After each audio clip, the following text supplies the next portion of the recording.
आप सभी को मेरा प्रेम भरा नमस्कार। दोस्तों, मैं आज आपसे बात करने वाला हूँ पावर ऑफ रेस्पॉन्सिबिलिटीज, जिम्मेदारी की शक्ति। जिम्मेदारी क्या होती है?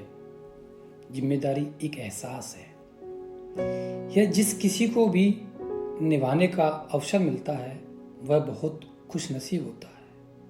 बहुत कम लोग ऐसे होते हैं जिनको ईश्वर ये जिम्मेदारी निभाने का अवसर प्रदान करता है या मौका देता है।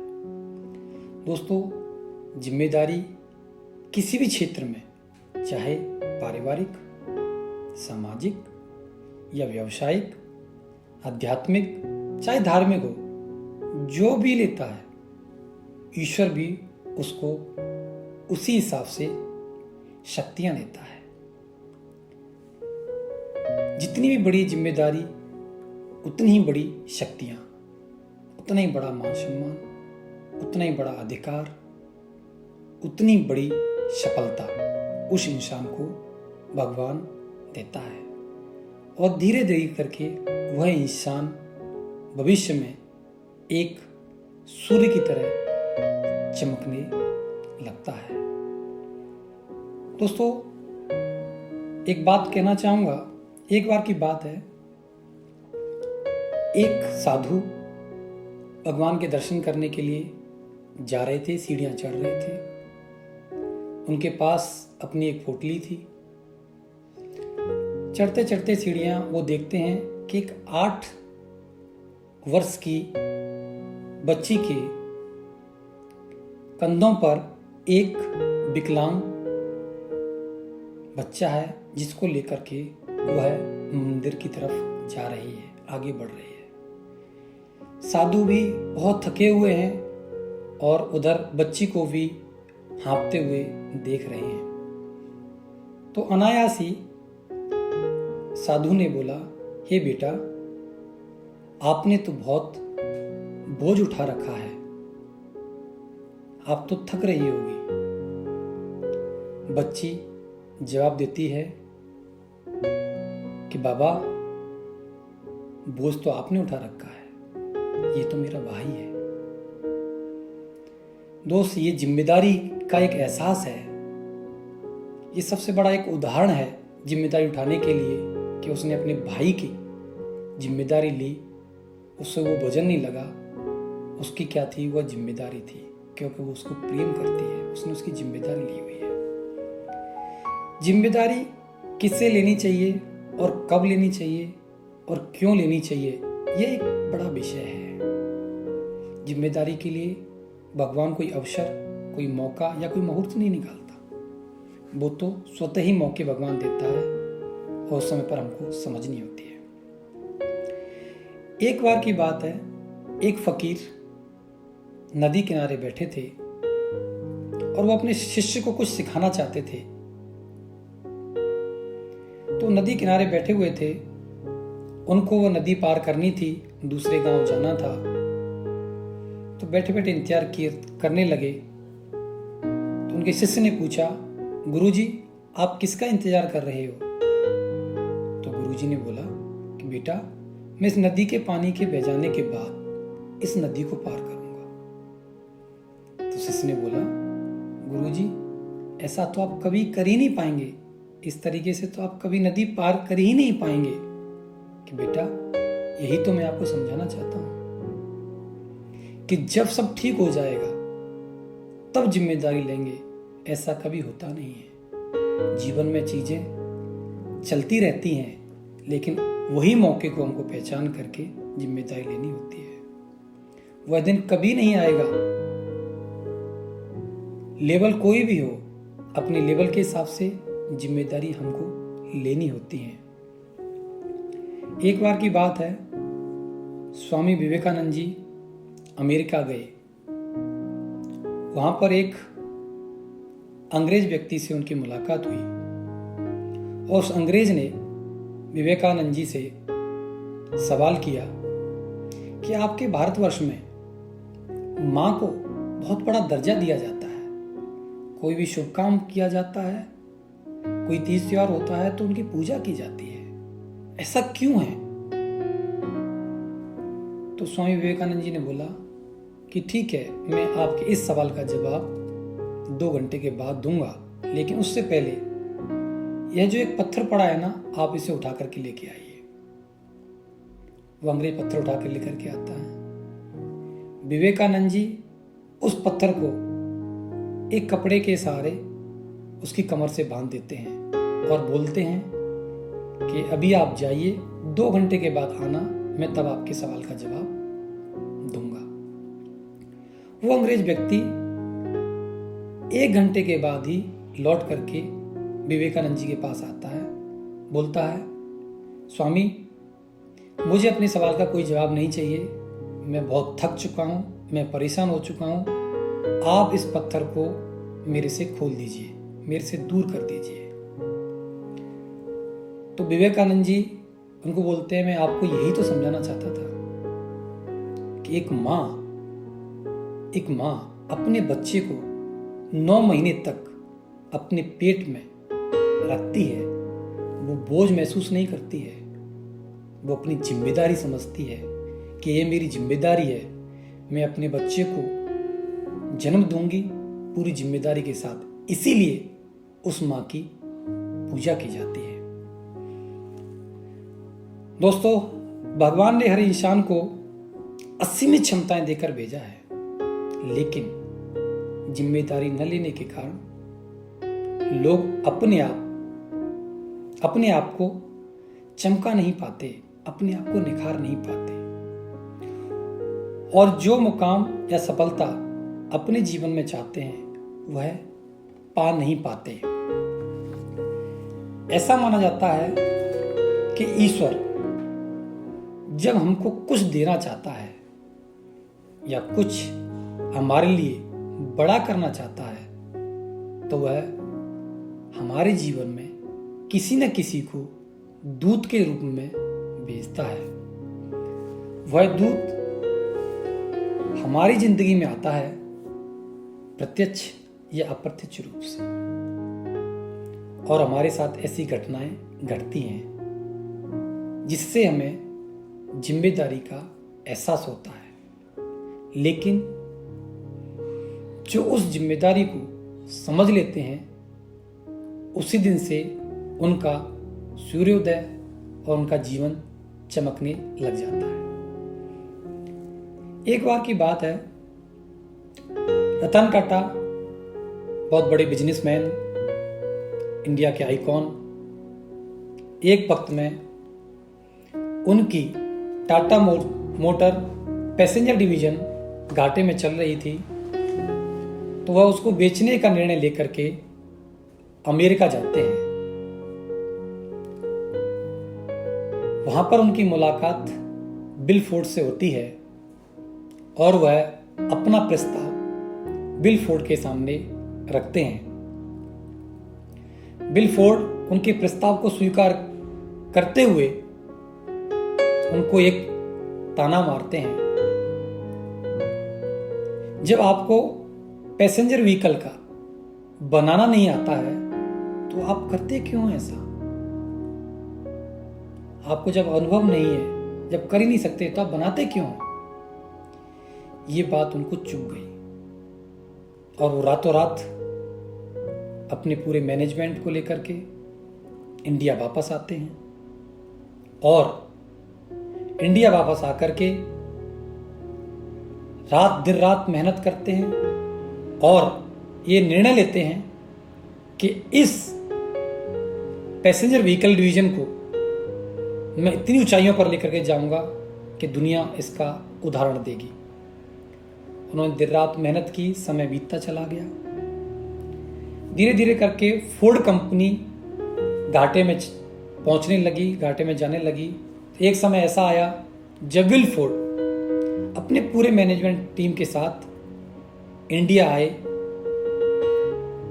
और रतन टाटा से आकर के मिले, और उन्होंने अपनी लैंड रोवर जगुआर को बेचने का प्रस्ताव रतन टाटा जी के सामने रखा।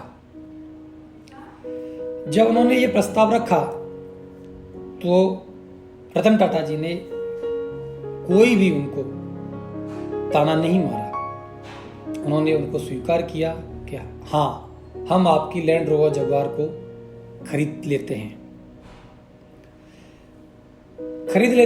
दोस्तों, रतन टाटा के जीवन में बिलफोर्ड एक दूत बनकर के आए। उन्होंने अपनी जिम्मेदारी ली, जो घाटे में चल रही कंपनी को नंबर 1 पे लाने की। उन्होंने क्या किया, जिम्मेदारी ली कि मैं अपने अंदर बदलाव करूंगा और मैं जिम्मेदारी लेता हूं कि इस कंपनी को टॉप पर लेकर के जाऊंगा। एक और उदाहरण मिलता है अमिताभ बच्चन जी के बारे में। एक बार वह ऑल इंडिया रेडियो के लिए इंटरव्यू देने जाते हैं, और इंटरव्यू जब देने के लिए जाते हैं तो उनको उनकी मोटी आवाज और लंबाई ज्यादा होने की वजह से रिजेक्ट कर दिया जाता है। बड़ी बेइज्जती फील करते हैं, बड़ी इंसल्ट उनको लगती है, और वो इंसल्ट्स को सहते हुए वो अपने वापस आते हैं और अपने आप पर काम करते हैं और जिम्मेदारी लेते हैं कि मैं एक दिन अपना नाम बनाऊंगा। और अपने अंदर काम करके अपना नाम बनाने के लिए आप सभी जानते हैं, उन्होंने अपने ऊपर काम किया और आज वह बॉलीवुड में एक सर्वश्रेष्ठ एक्टर के रूप में, महानायक, सदी के महानायक के रूप में आज उनको जाना जाता है। दोस्तों, एक और उदाहरण मिलता है हमको महात्मा गांधी जी के जीवन से। महात्मा गांधी जी एक बार साउथ अफ्रीका में ट्रेन से सफर कर रहे थे, तो अंग्रेजों ने उनको ट्रेन से नीचे फेंक दिया, ये कहते हुए कि आप जैसे लोगों के लिए ये फर्स्ट क्लास ट्रेन का डब्बा अलाउ नहीं है।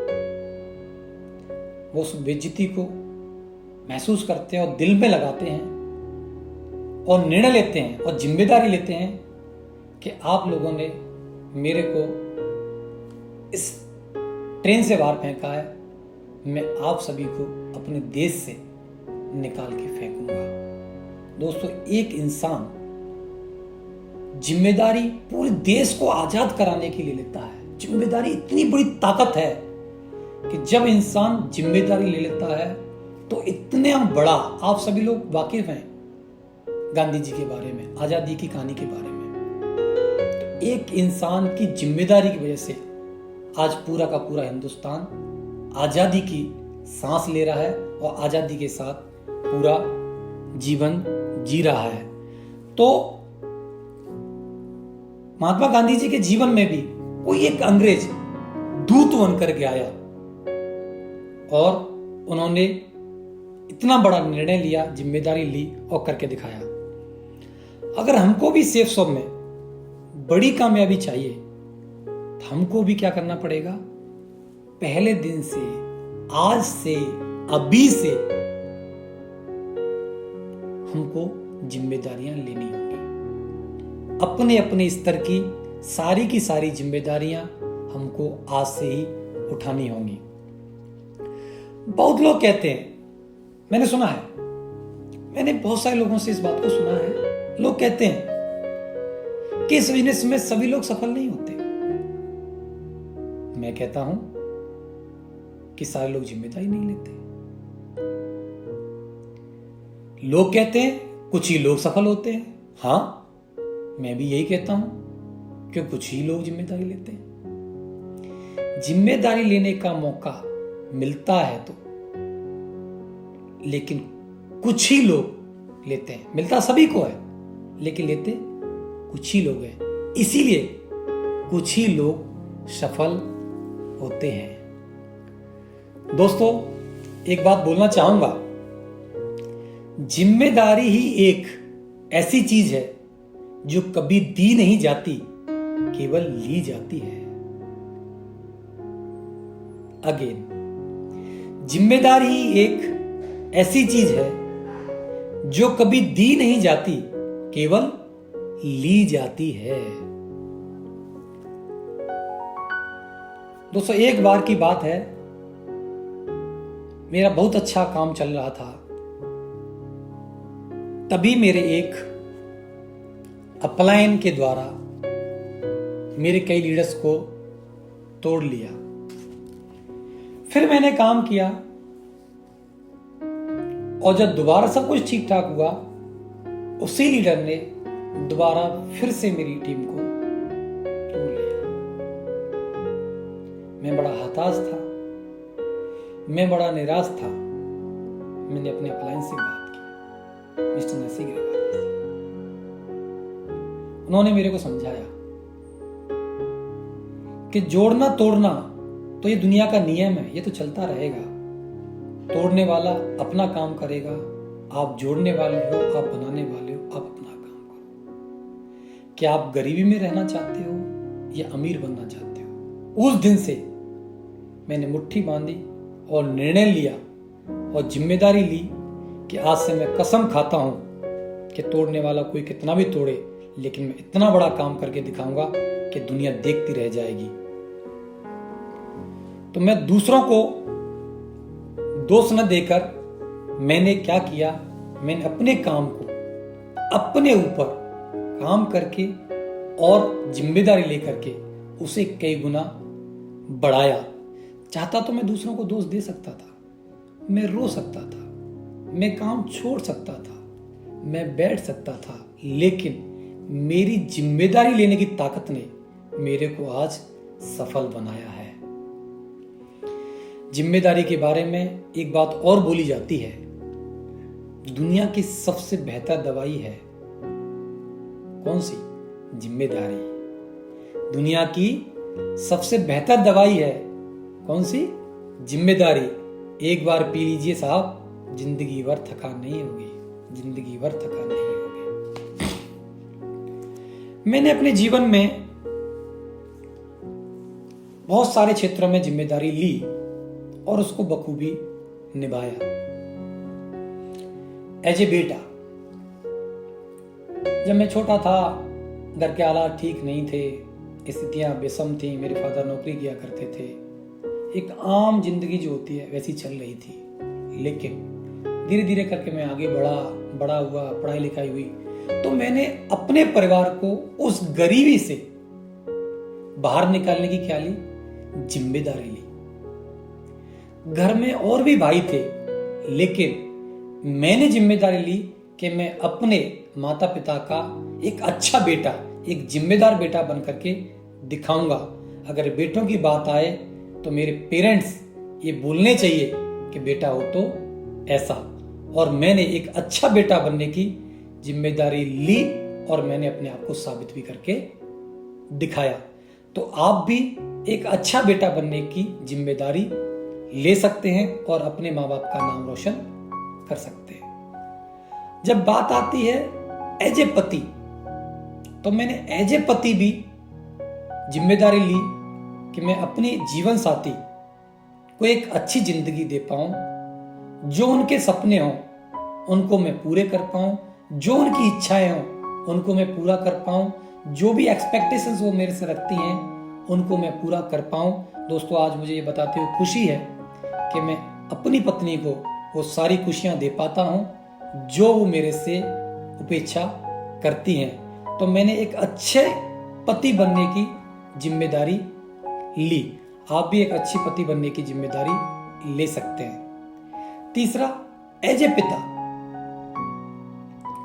एज ए पिता, जब मैं पिता बना, मेरे पास एक बेटा एक बेटी है, तो एज ए पिता का रोल क्या होता है?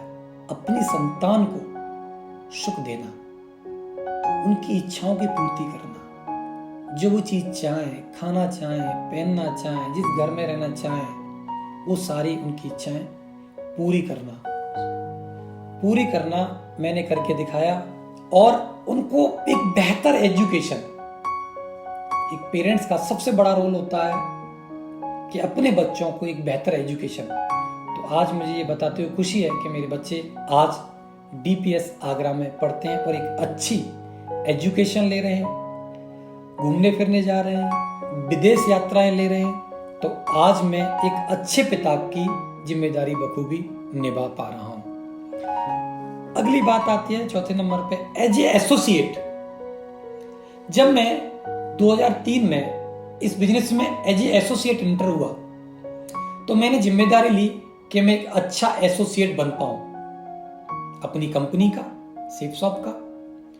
तो जो एज ए एसोसिएट मेरे रोल थे, ट्रेनिंग में जाना मैं गया, प्लान में जाना मैं गया, सिस्टम ने बोला लिस्ट बनाओ मैंने बनाई, सिस्टम ने बोला ड्रीम बनाओ मैंने बनाए, सिस्टम ने बोला प्लान दिखाओ मैंने प्लान दिखाया, सिस्टम ने बोला फॉलोअप करो मैंने फॉलोअप किए, सिस्टम ने बोला बुक रीडिंग करो मैंने किया, सिस्टम ने बोला आपको फॉर्मल ड्रेस पहननी है मैंने पहनी। तो मैंने एक अच्छा एसोसिएट बनने की जिम्मेदारी ली और एक अच्छे एसोसिएट बन करके दिखाया। Next, as a downline. As a downline मेरी क्या जिम्मेदारियां थी? एज ए डाउनलाइन मेरी जिम्मेदारियां थी कि मैं अपने अपलाइन को प्राउड फील करवा पाऊं, उनका प्राइड बन पाऊं, वो ये बोल पाए कि डाउनलाइन हो तो ऐसी होनी चाहिए जो आप हो। तो मैंने एज ए डाउनलाइन पूरी की पूरी जिम्मेदारियां ली। जो भी मेरे अपलाइन ने बोला वो मेरे लिए लौ की लकीर नहीं, पत्थर की लकीर नहीं, लोहे की लकीर बन गई। उनका कहा एक एक वाक्य मेरे लिए लोहे की लकीर होता था और मैंने उनकी टीम में एक अच्छी डाउनलाइन बनने का निर्णय लिया। आज मैं फक्र के साथ ये बात बोल सकता हूं कि आज मैं अपने अपलाइन की एक अच्छी डाउनलाइन हूं और मैं आगे भी ये जिम्मेदारी लेता हूं कि मैं उनकी हमेशा सर्वश्रेष्ठ और सबसे अच्छी डाउनलाइन बन करके दिखाऊंगा। ये भी मैं जिम्मेदारी लेता हूं। एज ए अपलाइन मैंने जिम्मेदारी ली कि मेरा क्या रोल है। एज ए अपलाइन मेरी जिम्मेदारी थी सबसे पहले प्लान सीखना। मैं एज ए प्लानर प्लान सीखा। दूसरी मेरी जिम्मेदारी थी एज ए ट्रेनर बनना। मैं अपनी टीम के लिए एज ए अपलाइन पहले ट्रेनर बना। मेरी जिम्मेदारी थी कि सबसे पहले मैं कोर खुद बनूं और टीम में बनाऊं। वो मैंने अपना रोल निभाया। मेरी जिम्मेदारी थी एज ए अपलाइन कि मैं सबसे पहले रिकॉग्निशन हासिल करूं। मैंने वो सारी रिकॉग्निशंस हासिल की। मेरी जिम्मेदारी थी एज ए अपलाइन कि मैं सबसे पहले फॉरेन ट्रिप लूं, टारगेट जीतूं। वैसा वो मैंने करके दिखाया। मैंने वो जिम्मेदारी ली। डायमंड बनने की बात आई तो मैं डायमंड बन करके दिखाया। कार लेने की बात आई, सबसे पहले तो अपनी टीम में सबसे पहले कार लेकर के दिखाई। उससे बड़ी कार की बात आई तो वो भी लेकर दिखाई। लग्जरी कार लेने की बात आई तो लग्जरी कार लेकर के दिखाई। फॉरेन ट्रिप की बात आई तो उसकी मैंने जिम्मेदारी ली। लग्जरी कार की बात आई तो मैंने उसकी जिम्मेदारी ली। अगर कैपिंग के चेक दिखाने की बात आई तो वो 2 लाख के कैपिंग के चेक की वो मैंने जिम्मेदारी निभाई और उससे आगे भी फर्दर 7 लाख तक के की चेक की भी जिम्मेदारी एज ए अपलाइन कि मैं ये प्रूव कर सकूं कि एज ए अपलाइन। तो मैंने वो सारी की सारी जिम्मेदारियां एज ए अपलाइन के रूप में ली। एज ए सिटी होस्ट, एक बार की बात है, आगरा में हम लोग काम करते थे। काम बहुत अच्छे से आगरा में चलता था। दूसरे लोगों के ऊपर जिम्मेदारियां रहती थी। धीरे धीरे करके एक समय ऐसा आया कि आगरा में काम हल्का हो गया, ना के बराबर काम होने लगा। तो सर से मैंने बातचीत की कि सर आगरा में काम अभी 0 है। मैं आगरा को, शहर को नंबर 1 बनाने की जिम्मेदारी लेता हूं। मैं आज से एज ए सिटी होस्ट बन करके आगरा की केयर करूंगा। और क्यों ली मैंने ये जिम्मेदारी? क्योंकि मैं आगरा में रहता था, मेरी आगरा में टीम थी और मैं चाहता था कि आगरा का नाम रोशन होना चाहिए। जिस तरीके से ओम प्रकाश जी के समय पर आगरा का नाम लिया जाता था, उसी तरीके से मेरे समय पर आगरा का नाम लिया जाना चाहिए। तो मैंने जिम्मेदारी ली। दोस्त, जो स्थितियां 2, 4, 5 साइनअप की स्थितियां आ गई थी आगरा के अंदर, हमने मेहनत करके जिम्मेदारी लेकर के फिर दोबारा से एक बहुत बड़ा काम खड़ा किया और हजारों की भीड़ प्लान के अंदर होने लगी और हमारे साइन अप 265 333 तक हमारे साइन अप होने लगे। एज ए सिटी होस्ट भी मैंने अपनी पूरी जिम्मेदारी को निभाया। अब बात आती है as a team player. As a team player मैंने जिम्मेदारी ली। तो मैं टीम प्लेयर की जब बात आती है तो मैंने टीम प्लेयर अपनी अपलाइन और डाउनलाइन के साथ ही नहीं किया ये रोल। आगरा के अंदर बहुत सारी पैरेलल टीमें काम करती थी। मैंने कभी किसी के साथ भेदभाव नहीं किया। हर इंसान के साथ एक टीम प्लेयर की बात थी। मैंने सबको कोऑपरेट किया, सभी की मदद की, आगे बढ़ाने के लिए जो हो सकता था, मेरे से बन सकता था, वो मैंने उनका सबका साथ दिया। और कभी हम जब मिलकर के काम करते थे 2006, 2007, 2008 की अगर हम बातचीत करते हैं तो कभी किसी को ये फील ही नहीं होता था कि कौन किसी की अपलाइन है, कौन किसी की डाउनलाइन है। तो मैंने एज ए टीम प्लेयर भी एक अच्छा टीम प्लेयर बनने की जिम्मेदारी ली और उसको बखूबी निभाया। अगली बात आती है as a user, as a 100% user. 2003 से मैं सेफसॉफ्ट के अंदर काम कर रहा हूं। जब से सेफसॉफ्ट के पास इंग्लिश स्पीकिंग पैकेज या कंप्यूटर एजुकेशन हुआ करता था, उस दिन से लेकर के आज तक जब कंपनी के पास सैकड़ों की तादाद में प्रोडक्ट हैं, पहले दिन से लेकर के कंपनी ने जो जो भी प्रोडक्ट आज तक लॉन्च किए हैं, मैं और मेरा पूरा परिवार हर प्रोडक्ट को आज यूज करता है। ये जिम्मेदारी मैंने ली, किसी ने मेरे को दी नहीं कि आपको प्रोडक्ट लेना है और उसको यूज करना है। मैंने एज ए कंपनी का वफादार एसोसिएट होने के नाते मैंने बखूबी इस जिम्मेदारी को पूरा किया और आज तक लगातार आगे भी करता, आज भी कर रहा हूं और आगे भी लगातार करता जाऊंगा। मैं ये जिम्मेदारी निभाता गया और आगे बढ़ता गया। धीरे धीरे करके मेरे को ये लगने लगा कि सर मैं ही तो अपनी जिम्मेदारियां निभा रहा हूं, टीम में तो ऐसे जिम्मेदार लोग नहीं है। तो मेरे अपलाइन ने मेरे को बताया, सुनेरी जी आप अपनी जिम्मेदारियां बखूबी निभाते चले जाओ, धीरे धीरे करके आपकी टीम में भी जिम्मेदार लोग आते चले जाएंगे। और दोस्तों मैंने उनकी बात को माना। दोस्त आज मेरी टीम में एक से एक दमदार, एक से एक जिम्मेदार लीडर है जो कि बखूबी अपनी सारी की सारी जिम्मेदारियों को आज निभा रहा है। मैं ये बोल सकता हूं कि आज मेरे पास में जितने जिम्मेदार लीडर हैं, हो सकता है हिंदुस्तान में दूसरे किसी लीडर के पास इतने जिम्मेदार लीडर ना हो। और दोस्तों मैं ये वादा करता हूं कि हम जिम्मेदार लीडरों की एक इतनी बड़ी फौज खड़ी करेंगे कि जब बात आएगी कि जिम्मेदार लीडर कहां पर मिलते हैं तो लोग उदाहरण दिया करेंगे कि वो उस टीम के अंदर मिलते हैं। दोस्तों इस बिजनेस में हमें एक चीज और सीखने को मिली कि अगर आप जिम्मेदारी लेते हैं तो आपके पीछे भी जिम्मेदारी लेने वाले लोग आ जाएंगे।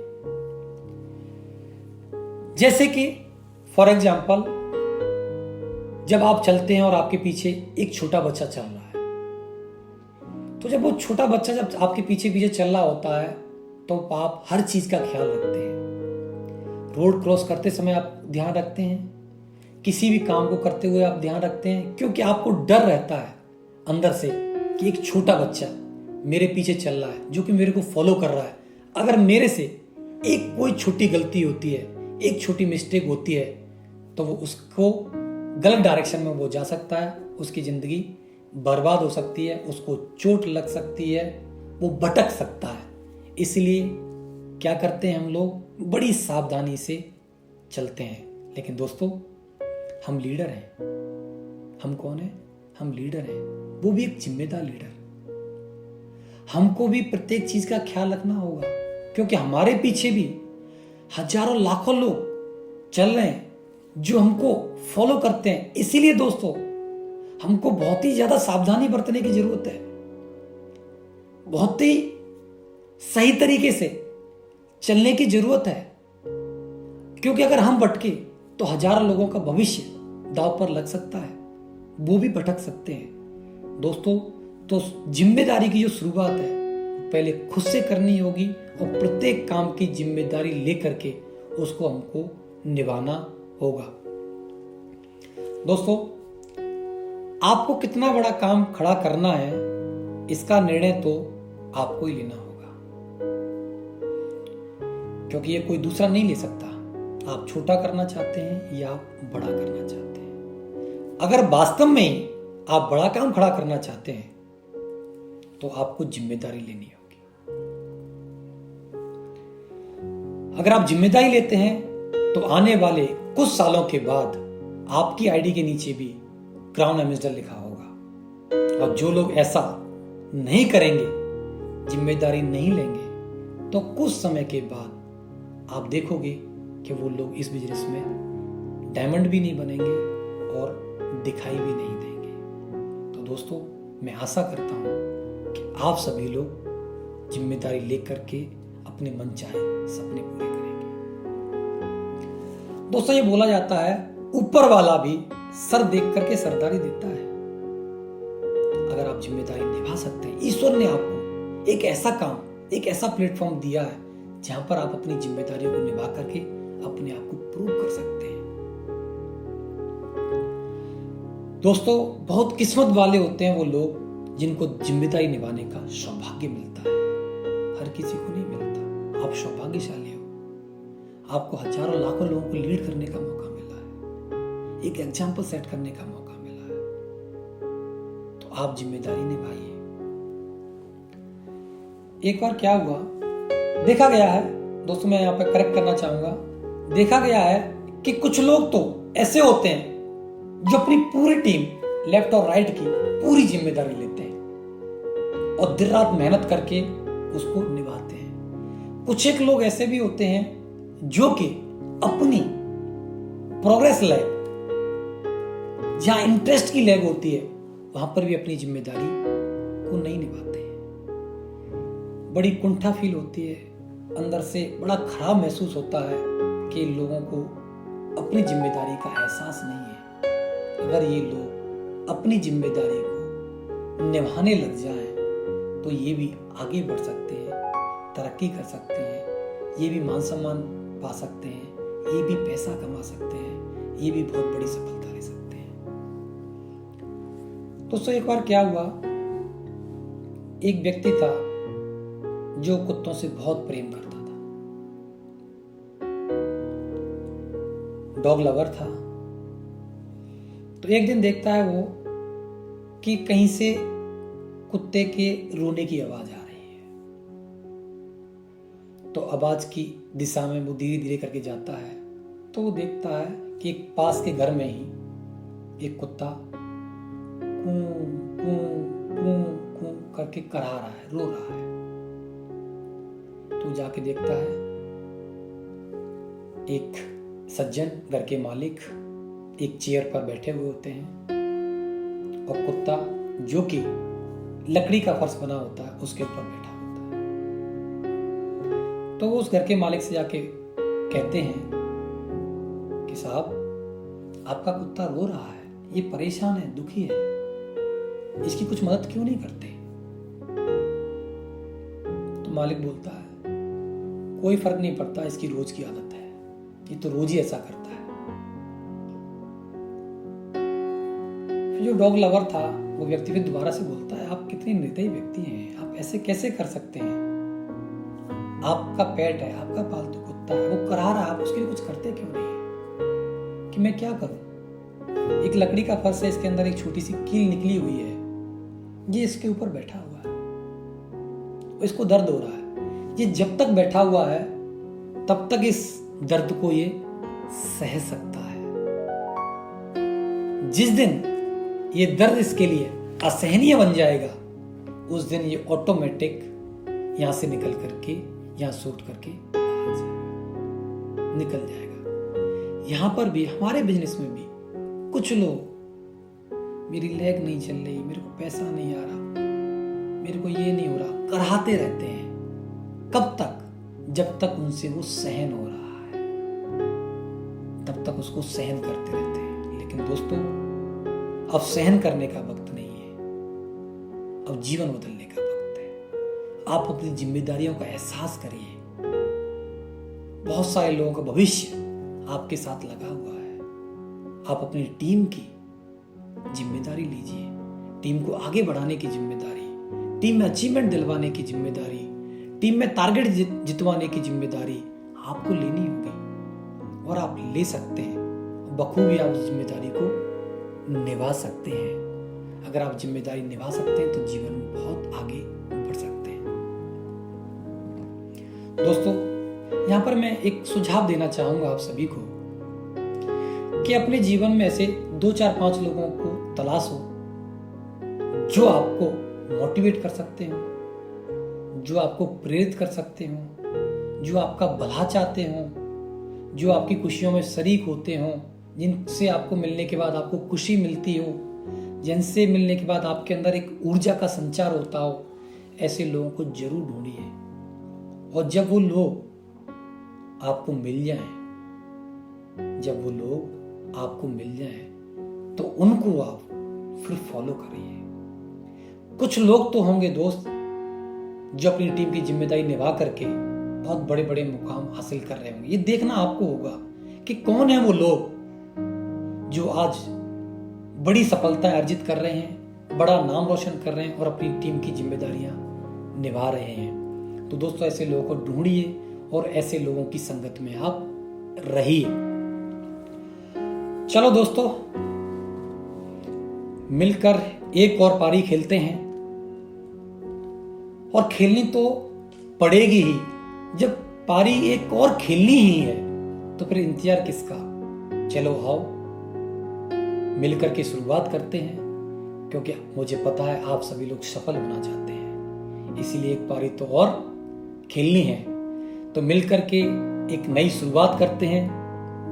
तब किसका इंतजार, चलो शुरुआत करते हैं और एक मनचाही सफलता हासिल करते हैं। दोस्तों, मुझे पूरा भरोसा है कि आप अपनी और अपनी पूरी टीम की जिम्मेदारी लेकर के बहुत बड़ा मुकाम हासिल करेंगे, अपना नाम रोशन करेंगे, अपने अपलाइन का नाम रोशन करेंगे। लास्ट में मैं एक कहानी जरूर सुनाना चाहूंगा। एक राजा था जो अपनी प्रजा को जिम्मेदारी का एहसास कराना चाहता था, जिम्मेदारी का महत्व समझाना चाहता था। तो उन्होंने क्या किया, वो सुबह उठे और अपने राजमहल से बाहर चले गए। राजमहल से बाहर निकल करके उन्होंने एक बड़ा सा पत्थर उठाया और बीच रास्ते पर रख दिया जहां से लोगों का जाना आना था, और वो खुद जाकर के पेड़ की पीछे छुप गए। थोड़े समय के बाद वह देखते हैं कि एक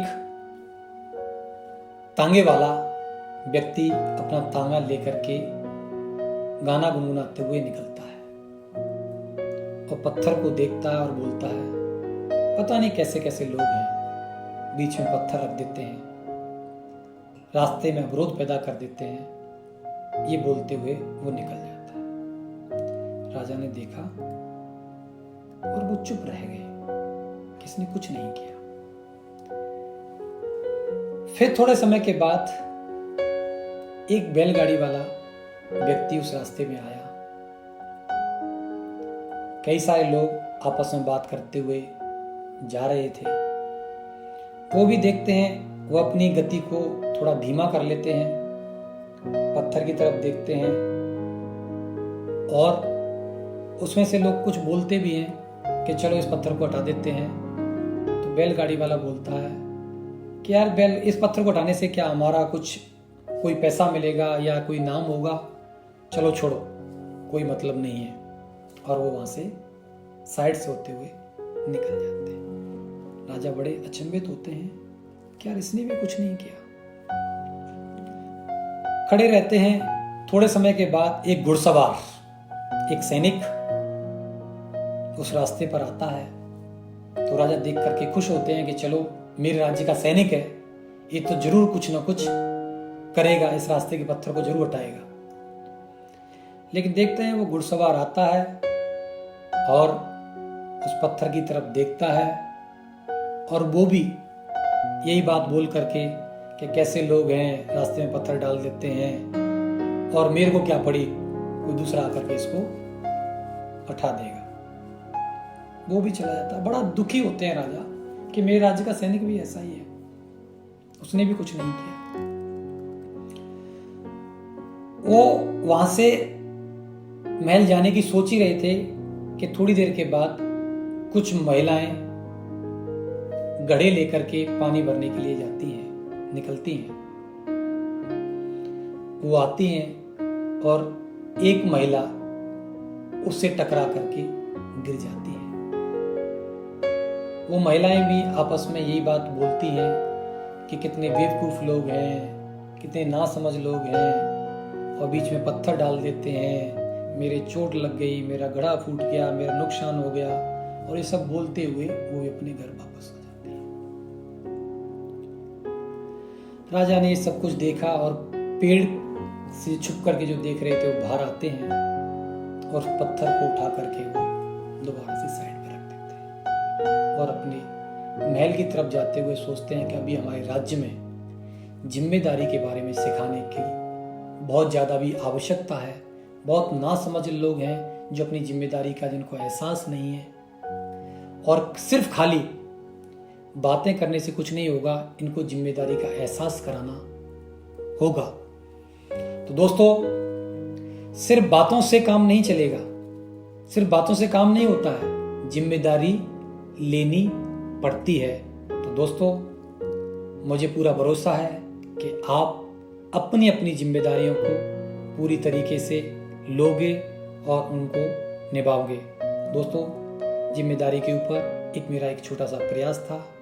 मुझे आशा है कि आप सभी को मेरा ये छोटा सा प्रयास पसंद आएगा।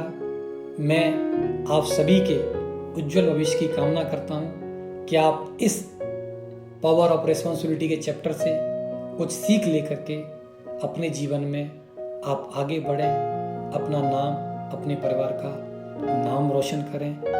Thank you very much. आप सभी का बहुत बहुत धन्यवाद।